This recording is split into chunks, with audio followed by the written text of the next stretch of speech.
Hello, and welcome back to this episode of Rekindling the Legacy podcast. I'm Dr. Juhi Gupta. And I'm Professor Andrew Davies. And together we are here to retell the stories of some of the heroic women who fought for their freedom against all the odds and made India the nation it is today. This podcast is a product of the Inclusive Futures Foundation. You can find us online at theinclusivefuturesfoundation.com. We're an Indian-based NGO that works on the rights of women and children, on the environment, on health, on education, and on culture. And one of the many important things that we do is explain and introduce and interpret the history and the culture of India. So this is a really important part of our overall mission as an organisation. Check us out online when you've got time. We want to thank you for joining us on what we hope will be an inspirational journey through the lives and experiences of some of the underestimated, often unacknowledged, pioneering women who shaped Indian history. Today, we are diving into the incredible life of a woman who was both a secret agent and a revolutionary fighter during India's struggle for independence from British rule. Her name was Durga Devi, but history knows her as Durga Bhabhi. And when I say she lived multiple lives, I mean it literally. She was a weapons smuggler, an assassin, a bomb maker, a master of disguise, and later a schoolteacher and educator. Her story reads like someone took the most exciting parts of every spy movie ever made and compressed them into one extraordinary life. Absolutely. Picture this. A woman disguising herself as a revolutionary's wife, smuggling weapons under her clothes, helping famous freedom fighters escape from the British police, and later becoming the first woman in Indian history to carry out an assassination. This is not your typical history textbook story. So let's start at the beginning. Durga Devi was born on October the 7th, 1907, in a Gujarati Brahmin family in Allahabad. Her father was a court official, her grandfather was a landlord, but tragically she lost her mother at a very young age. Which meant she was raised by her aunt. She was married at just 11 years old to a man named Bhagwati Charan Vora.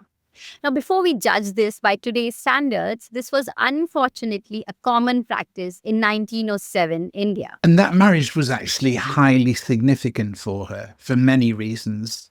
Because her husband was deeply involved in the independence movement and was an associate of the Hindustan Socialist Republican Association. He worked alongside legendary figures like Bhagat Singh and Sukhdev. So essentially, Durgavati married into the revolution. But what's remarkable is how she didn't just become a passive supporter, she became an active participant.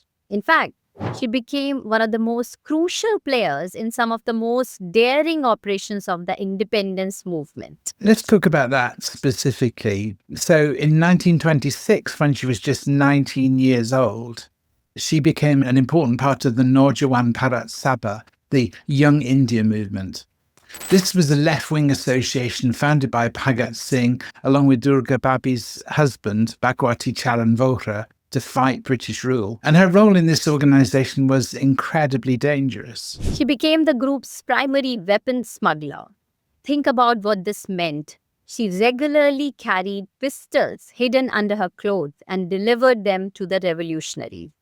In British-controlled India, being caught with illegal weapons meant imprisonment, torture, or worse. Yet, this young woman, who had barely finished elementary school, was walking through the street with guns strapped to her body, making deliveries that kept the revolution supplied and operational. But her activities went far beyond weapons smuggling. In one of her most public acts, she arranged and led a funeral procession for Jatin Das, a revolutionary who died in jail after a 63-day hunger strike. That procession started in Lahore and ended in Calcutta, and thousands of people joined the march along the way. Leading a political demonstration like this required not just courage, but organisational skills and leadership ability too. And here was a young woman who could mobilise thousands of people across multiple cities for the revolutionary cause. The British authorities must have realised they were dealing with someone quite exceptional. And she did all this while being a mother. She had a son named Sachidananda, So she was juggling motherhood with being essentially a weapons smuggler for the resistance. But the most famous chapter of Durga Bhabhi's revolutionary career began with the tragedy that sparked one of the most significant acts of revolutionary violence in Indian history. In 1928, there was a brutal incident in Lahore involving the Simon Commission, a British committee that was supposed to discuss Indian constitutional reforms but included no Indian members. When protesters demonstrated against this all white commission, a British police officer named James Scott ordered a lathi charge, a coordinated attack with heavy wooden batons. During this attack, the famous leader, Lala Lajpat Rai, was severely injured. He died on October 30th, 1928, and his death sent shockwaves through the independence movement. The revolutionaries decided that James Scott needed to pay for what he had done. This is where Durga Bhabhi became involved in one of the most audacious operations of the independence movement. The plan was to assassinate James Scott, but when the time came, the revolutionaries ended up killing a different police officer, John P. Saunders, instead of Scott. It was a case of mistaken identity, but the message was clear. The revolutionaries would not let British brutality go unpunished. After the assassination, Bhagat Singh and his associate Rajguru were on the run and needed to escape from Lahore. This is when Sukhdev, another revolutionary leader, asked Durga Bhabhi to help them escape. And this is where she pulled off one of the most brilliant pieces of spycraft in the history of the independence movement. The plan was incredibly risky. Bhagat Singh completely changed his appearance. He cut his hair, shaved his beard, and dressed in Western clothes. The transformation was so complete that even Durga Bhabhi couldn't recognize him at first. But looking different wasn't enough. They needed a believable cover story for why such a man would be travelling. And that's where Durga Bhabhi's genius came in. She would pose as his wife, and she would bring her young son, Sachidananda, to complete this picture of a family travelling together. Who would suspect a westernized Indian couple travelling with their child of being dangerous revolutionaries? The next day, they boarded a train departing from Lahore. Can you imagine the tension during that journey? Every stop could bring British police onto the train. Every passenger could be an informant.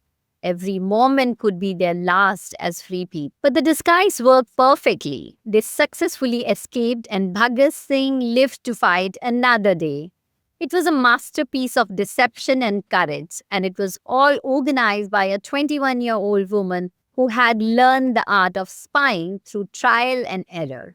They successfully helped one of India's most wanted revolutionaries escape right under the nose of British authorities.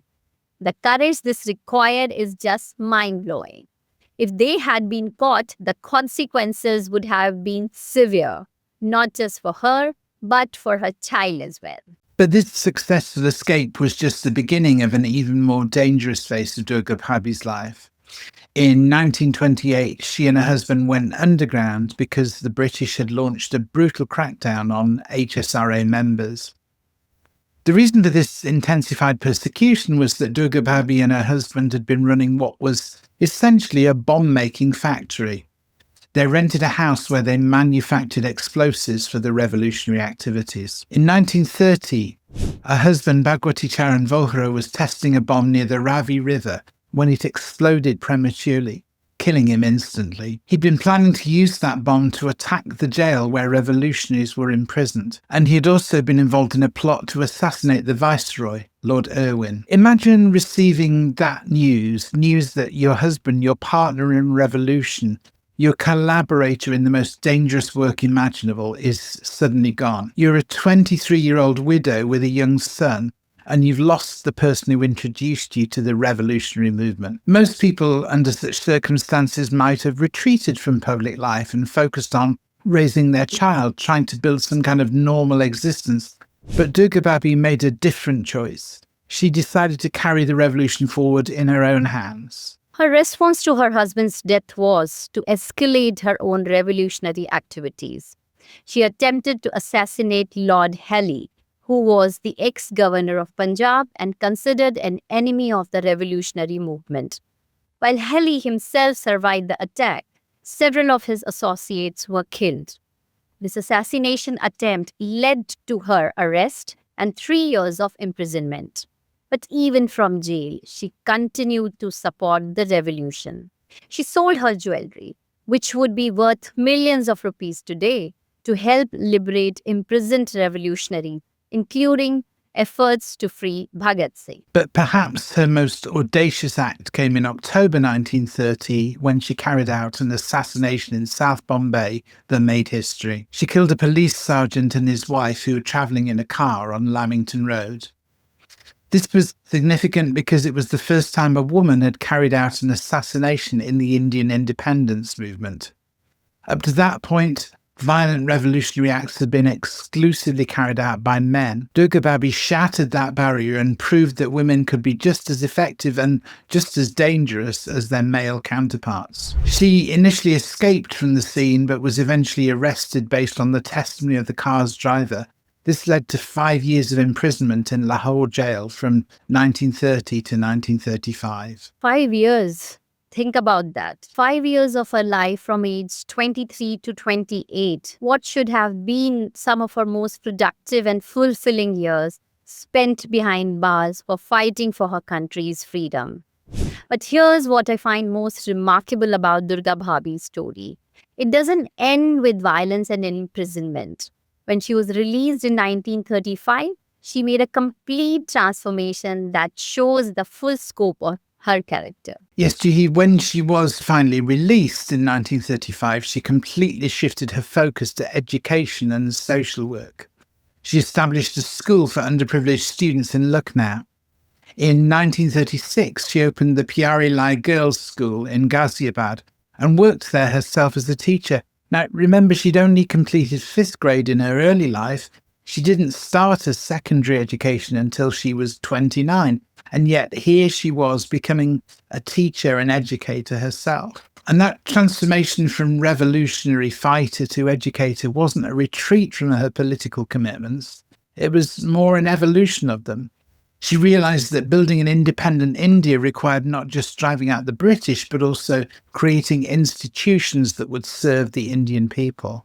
In 1938, she became president of the Delhi Congress Committee, showing that she had successfully transitioned from underground revolutionary work to mainstream political leadership. What strikes me about this evolution is how it demonstrates the complexity of what independence actually required. You needed people who were willing to use violence to drive out the occupying power, but you also need people who were willing to do the patient, unglamorous work of building schools, educating children, and creating the institutions of a free society. Durga Bhabhi understood that both phases were necessary and she was willing to excel at both. Durga Devi lived until October the 15th, 1999, when she died in Ghaziabad at the remarkable age of 92. She lived to see India not only just gain independence, but develop into a modern nation. And as always, we would like to conclude our biography by asking and answering a simple question. What was her legacy? What difference did her life make? What are the lessons that we can learn from her? So, Andrew, would you like to say something about Durga Bhabhi? Yes, Juhi. I think what strikes me most about her legacy is the incredible transformation she represents. A series of transformations, really, from child bride to secret agent, from revolutionary fighter to educator, from underground operative to a political leader. There's something powerful about how she kept on evolving throughout her life. She could have remained bitter after her husband's death and her own imprisonment, but instead she chose to build schools and educate children to work for the future. She transformed her pain into something constructive that worked for the good of her nation. And indeed, as well, the sheer range of skills and roles that she mastered is hugely impressive, isn't it? This was somebody who understood that the struggle for independence required every possible skill. and was willing to develop whatever capabilities the movement needed. I think finally, Juhi as well, her story also challenges the assumptions that we sometimes make about women in early 20th century India. We often think of that era as one where women were completely confined to domestic roles, where Purda was dominant. But Durga Bhabhi shows that there were women who not only broke out of those constraints, but actually led other people coming out of that, became leaders in the most dangerous and demanding work of their time. Absolutely. She represents the thousands of women whose contributions to independence have been overlooked or forgotten. There are countless stories like Durga Bhabhi's that we haven't heard yet. Women who shaped history but whose names didn't make it into the textbooks. And that's exactly why we do this podcast. Every time we uncover a story like this, we are not just learning about the past, we are expanding our understanding of what's possible in the present and future. So yes, thanks indeed for joining us today to learn about the remarkable Durgavati Devi, Durga Bhabhi, a woman who was truly a terror for the British Raj, but a hero for Indian independence.